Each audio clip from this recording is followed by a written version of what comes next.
Les comento que se desconectó, ¿no? Desconectó el Zoom. Entonces, pues ya volví a entrar otra vez. Bien, pues voy a volver a abrir el archivo que estábamos trabajando porque algo pasó aquí. Se perdió.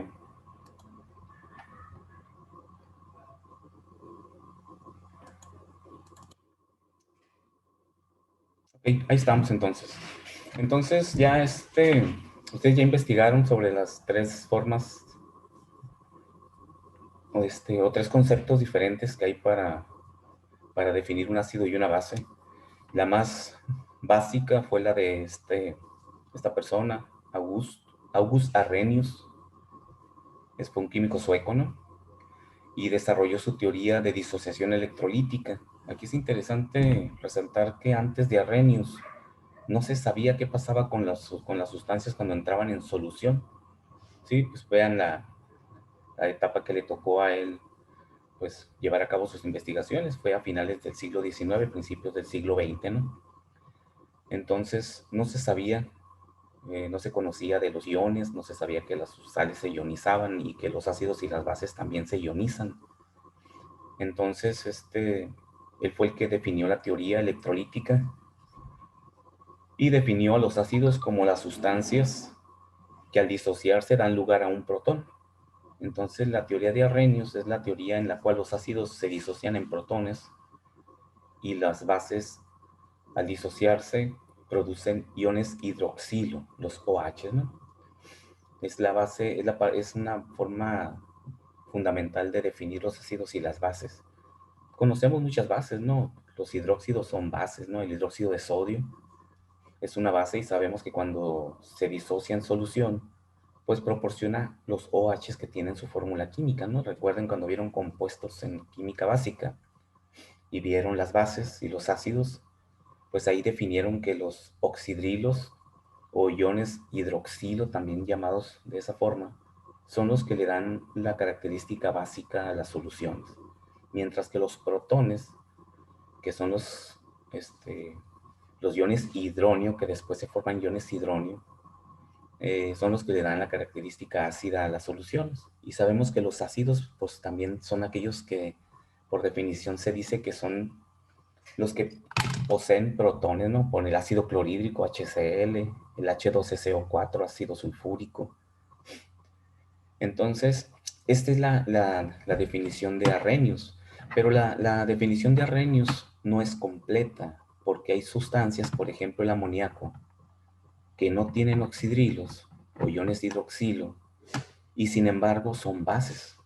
Y el amoníaco, el NH3, este, no dona oxidrilos. Entonces, la definición de Arrhenius tiene esas pequeñas grietas en su estructura, ¿no? O esas fallitas en su estructura que no consideran este, el amoníaco como una base.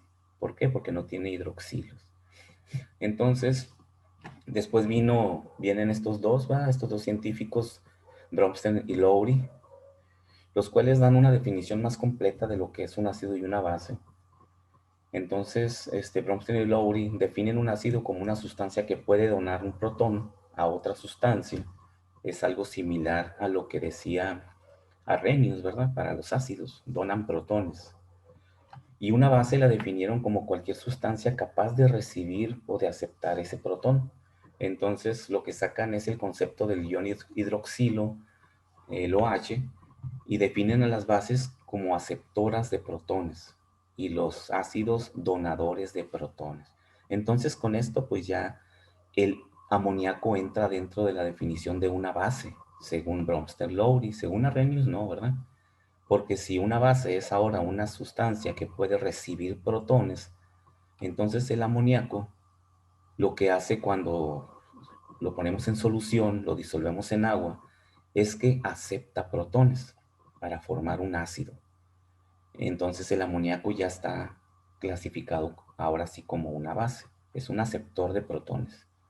No acepta, no dona oxidrilos, pero acepta protones. Entonces, según Bromstein-Lowry, esa es una base, es una sustancia básica, aquella que recibe protones. Y finalmente la teoría Gilbert Lewis, ¿verdad? Que se va aún más allá y hace una definición que abarca incluso, se va a la situación de los enlaces, ¿no? Los enlaces que forman las sustancias cuando se comportan como ácidos o cuando se comportan como bases. Entonces, un ácido para Lewis es una sustancia que es capaz de aceptar un par de electrones y una base una sustancia capaz de donar un par de electrones. Entonces, la teoría de Lewis se utiliza mucho en química orgánica. Ustedes van a ver la teoría de Hilbert Lewis mucho, el concepto de la donación de pares de electrones por parte de los ácidos y las bases, la compartición, ¿verdad? Mediante enlaces covalentes. Se estudia en química inorgánica. Para lo que es el equilibrio químico y el concepto de ácidos y bases, nosotros vamos a trabajar con la definición de Bronsted y Lowry, ¿sí? Con esta definición de que son aceptores y donadores de protones, es como se fundamenta la teoría de este ácido-base que vamos a estudiar en esta parte de la materia, ¿no? Entonces, no vamos a estudiar la de Arrhenius, porque Arrhenius está incompleto con sus OH, ¿no? Y la de Lewis, porque no necesitamos conocer el concepto de los electrones que se donan o se reciben en un enlace químico covalente desde el punto de vista de la solubilidad ácido-base, ¿sí? Eso lo van a usar en química orgánica. Muy bien.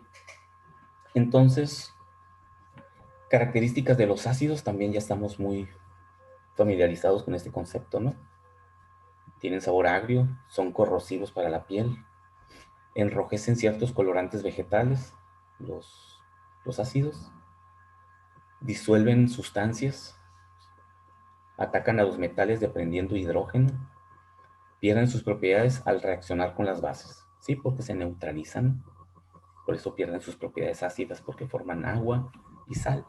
Eso también lo hemos visto ya, ¿no? Mientras que las bases tienen sabor amargo. Fíjense, vean, las bases son amargosas. Si alguno de ustedes ha probado, por ejemplo, el hidróxido de sodio, que está en perlitas, ¿no? Y luego se han llevado los dedos a la boca por alguna razón, se dan cuenta de que está amargoso, muy amargoso el hidróxido de sodio. Mientras que los ácidos son agrios, ¿sí? También de alguna u otra forma, cuando hemos estado en laboratorio, también nos hemos contaminado con ácido y de alguna otra forma luego traemos el sabor del ácido en la boca, ¿no? Porque tenemos muchas costumbres de tocarlos. Luego, son suaves al tacto, pero corrosivos con la piel, las bases. Dan color azul a ciertos colorantes vegetales. Esta característica de enrojecer y dar el color azul es la propiedad física que se utiliza cuando tenemos los papelitos esos para determinar simplemente si una solución cualitativamente, ¿verdad? Si una solución es ácida o es básica, ¿no? Tomamos un pedacito de papel indicador, si se pone rosita decimos que es un ácido y si se pone azul decimos que es una base, ¿no? No sabemos en qué cantidad de pH sean, pero sí sabemos si es un ácido o es una base. Las bases precipitan sustancias disueltas por ácidos. Si estos los disuelven, los ácidos, las bases las precipitan. Chequen que son propiedades antagónicas, ¿no? O complementarias también. Disuelven las grasas, las bases.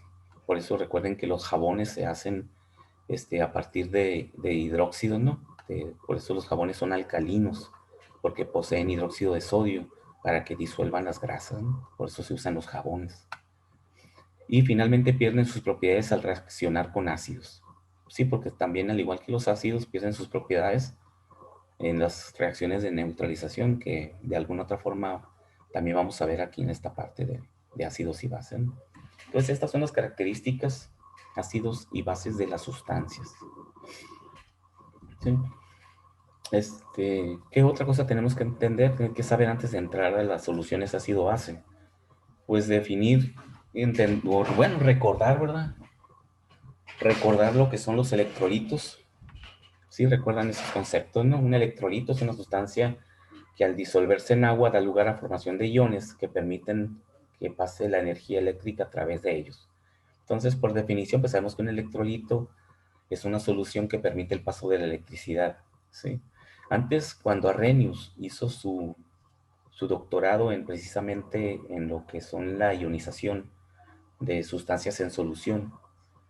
Sí se conocían los electrolitos, ¿no? Y los no electrolitos. Se sabía que había soluciones que permitían que la electricidad pasara a través de ella y había soluciones que no permitían que la electricidad, se denominan no electrolitos, pero no se sabía por qué, ¿no? No se tenía el concepto de los iones antes de Arrhenius, ¿no? Entonces, estas sustancias electrolitas y no electrolitas pueden ser fuertes o débiles. Aquí entra el concepto de fuerte y de débil. Fuerte, un electrolito fuerte, dice, es aquel que se ioniza completamente o casi completamente. Y tenemos, por ejemplo, una reacción. Chequen que son reacciones irreversibles, ¿no? Tienden en un solo sentido. Por lo tanto, los electrolitos fuertes, como en este caso es el ácido clorhídrico, se convierten sus iones, se disocian sus iones en solución, agua y, perdón, el protón y el cloro como cualquier ácido, ¿verdad? Por la definición de un ácido, que en el caso es un ácido fuerte, dona protones. Aquí se ve que proporciona protones cuando se ioniza. Y los débiles son aquellos que se disocian, están parcialmente ionizados, se disocian parcialmente. Quiere decir que no se convierten totalmente en sus iones. Por ejemplo, el amoníaco también es una reacción irreversible. La diferencia es que en los débiles, este amoníaco, no todo el amoníaco se va a convertir en ion amonio y en ion oxidrilo. Observen que la base, que sabemos que el amoníaco es una base, NH3, cuando está en presencia de agua, acepta protones, de acuerdo a la definición de Brewster-Lowry, ¿no? El amoníaco es una sustancia que acepta un protón, por eso tiene ahora 4 protones. Y acá tiene 3, aquí debería estar en subíndice, ¿no? NH3. Y, y por lo tanto es una base. Entonces, pero la diferencia entre un electrolito fuerte y un electrolito débil es que el electrolito fuerte se disocia completamente, mientras que el electrolito débil se ioniza o se disocia parcialmente, ¿sí? Entonces, ¿eso qué nos lleva? Eso nos lleva a que podemos clasificar a los ácidos y las bases entonces como sustancias básicas fuertes o sustancias básicas ácidas fuertes y débiles, ¿no? Hay ácidos fuertes y ácidos débiles, bases fuertes y bases débiles. Así, por ejemplo, tenemos ácidos fuertes, estos ácidos inorgánicos que estudiaron ustedes cuando llevaron su química básica, el ácido nítrico, el ácido, este es el ácido perclórico, ¿no? El ácido sulfúrico, el ácido clorhídrico, el ácido iodídrico, el bromídrico, y así todos los ácidos. Estos son ácidos fuertes. Significa que todos estos ácidos se disocian completamente en solución. Y tenemos bases fuertes, son todos estos hidróxidos, ¿no? Hidróxido de sodio, de potasio, de calcio. Y también la mayoría de las sales. También es interesante saber que la mayoría de las sales también se disocian completamente en solución, ¿no? Y claro, no vamos a estudiar la mayoría de las sales, no vamos a estudiar ácidos y bases. Y dentro de los débiles tenemos ácidos inorgánicos débiles, que son estos, ¿sí? Muchos de ellos se forman a partir de los ácidos fuertes, ¿no? Eso lo vamos a ver adelante. Por ejemplo, aquí está el H2SO3, que se forma a partir del H2SO4. Entonces, los ácidos débiles suelen ser ácidos que provienen de los ácidos fuertes, ¿no? Y las bases débiles, como es el amoníaco, ya comentamos que el amoníaco es una base débil. El hidróxido de aluminio, que de hecho es un anfótero, sí, se comporta como ácido, se comporta como base. Y el hidróxido de amonio, que también es una base débil. Entonces, de esta forma llegamos a la clasificación de lo que son los ácidos y las bases fuertes y débiles. ¿Ok?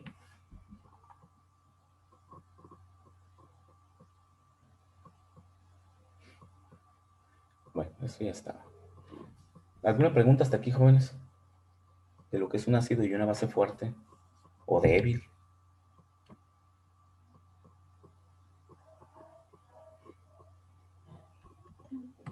Todo bien, profe. No, muy bien. Entonces vamos a iniciar con los ácidos y bases fuertes. Ya sabemos que un ácido y una base fuerte son aquellos que se ionizan prácticamente completamente en solución.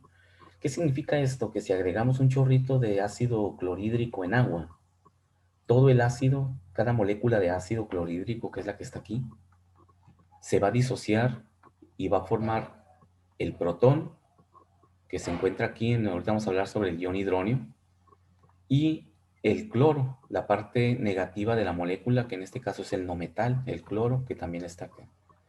Aquí está el ácido clorhídrico como gas, lo hacemos burbujear en agua y se disocia y lo tenemos en una solución acuosa que se llama AC, una solución acuosa. Y en esa solución acuosa hay iones cloro y hay iones o los protones o los iones hidronio que se conocen como H3O. Entonces, si sabemos que acá lo vimos, ¿va? Vamos para entender. Los ácidos siempre donan su protón, en este caso que es el ácido clorhídrico, y la parte aniónica que es el cloro. Si esto fuera el ácido sulfúrico, aquí sería 2H y el ion sulfato, SO4. Recuerden que la parte negativa, este es un ácido, un hidrácido, ¿no? Únicamente tiene un protón y un no metal. Pero también hay ácidos como los ácidos oxiácidos, que es el ácido sulfúrico, el cual la parte negativa es el radical que está aquí, ¿sí? Igual que acá, el clorato, el nitrato, el sulfato, y estos se llaman oxiácidos.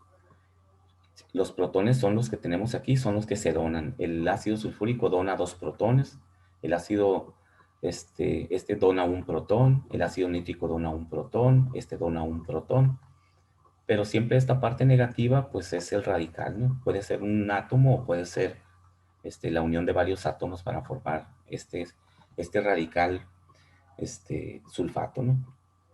Entonces, si aquí decimos que el protón es el que se va a liberar, como lo vimos acá, entonces, ¿por qué aquí nos aparece como H3O?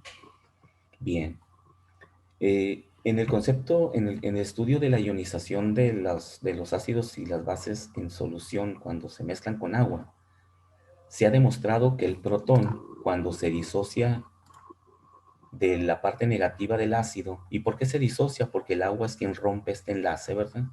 Y se disocia el protón del cloro.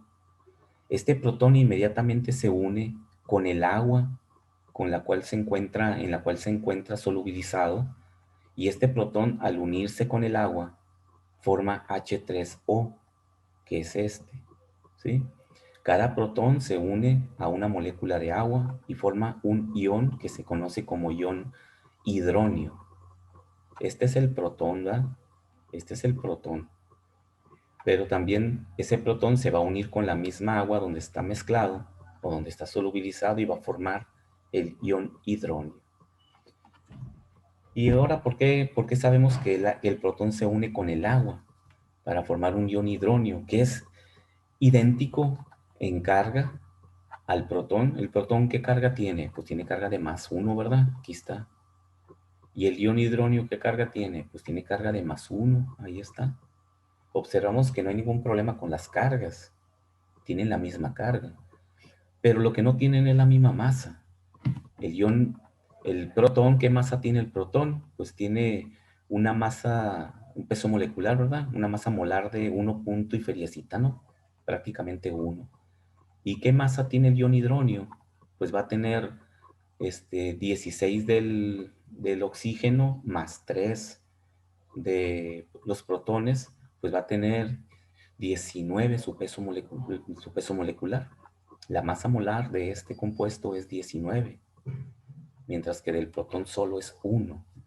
Entonces, antes de que se reconociera que se formaban los iones hidronio en las soluciones acuosas, ácidos, donde están presentes los ácidos, se tenían problemas para resolver pues se tenían problemas para resolver procesos de equilibrio químico con ácidos, porque se consideraba que el protón era lo que andaba ahí, y cuando se dieron cuenta de que había una semirreacción entre el protón y el agua para formar el ion hidronio, y los cálculos químicos los hacían ya con la masa molar del hidronio y no con la masa molar del protón, pues se dieron cuenta de que los resultados ya eran completamente correctos.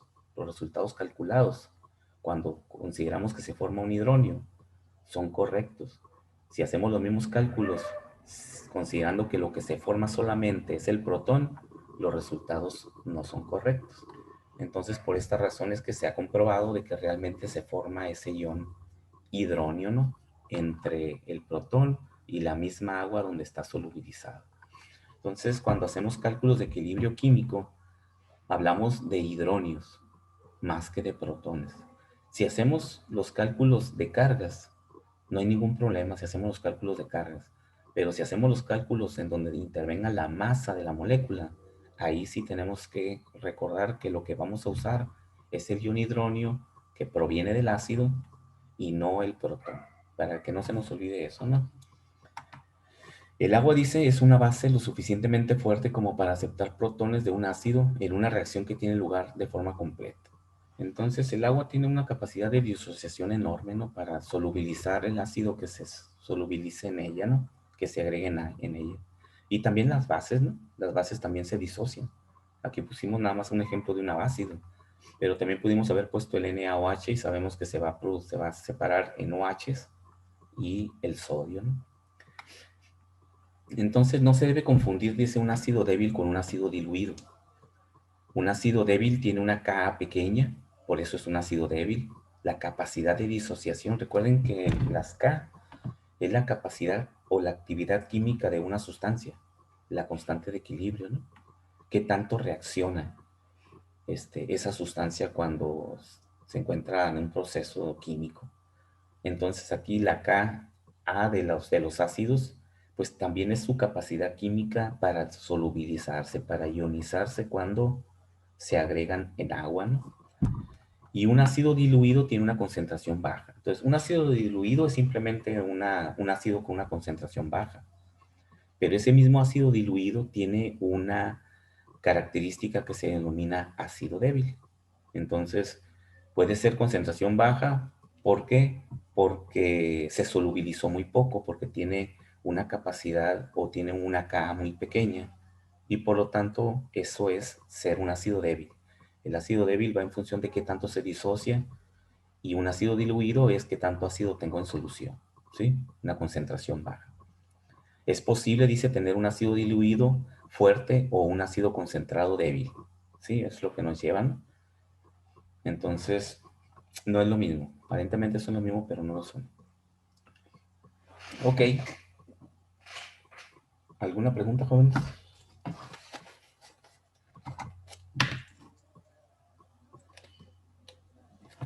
Ácidos, ácidos fuertes. Bien, simplemente nos faltaría ver lo que son los ácidos y bases conjugados. Neutralización. Ok, todavía sabe. Cuando un ácido y una base se solubilizan en solución, las especies que se forman se denominan especies conjugadas. ¿Por qué? Porque un ácido siempre produce una base. Esa base que se obtiene de un ácido, cuando entra en solución, aquí no debemos de olvidarnos que estamos trabajando con soluciones, ¿sí? Vamos a agregar un ácido o una base en cierta cantidad de agua para formar una solución ácida o una solución básica. Entonces, cuando reaccionan en solución los ácidos y las bases, forman otros bases y otros ácidos que, para diferenciarlos de los ácidos y las bases originales, se denominan ácidos y bases conjugadas. Entonces, aquí tenemos un ejemplo. Dice, este es el ion amonio, ¿verdad? El ion amonio se formó a partir del amoníaco que se colocó en agua, ¿sí recuerdan? ¿Dónde está? ¿Dónde está? ¿Dónde está? Aquí está. El ion amonio proviene del amoníaco y el agua. Entonces, en esta reacción que tenemos aquí, al colocar el, el amonio en presencia del azufre, en este caso, del ion azufre, Este amonio, como ganó un protón que no le pertenece, por eso es NH4, le va a ceder el protón a la base, en este caso que es la parte negativa, el azufre, y va a formar el ácido. Este es un ácido. El HS es un ácido, tiene un protón, ¿sí? Entonces, observemos que esta parte de aquí se les denomina pares conjugados. Este ácido provoca, este es un ácido, ¿no? Sabemos que es un ácido débil. Genera esta base. Y este que es la base, genera este ácido. ¿Sí? Si nos queremos ir a este ejemplo que estaba acá, esta base forma un ácido. Y en este caso el agua, que se puede comportar como ácido y como base, vamos a ver un poquito más adelante. Aquí está como un ácido y produce una base. El OH es la base y el agua se comporta como ácido. Esta es la base y produce un ácido. El NH4 es un ácido débil que proviene de esta base débil, ¿no?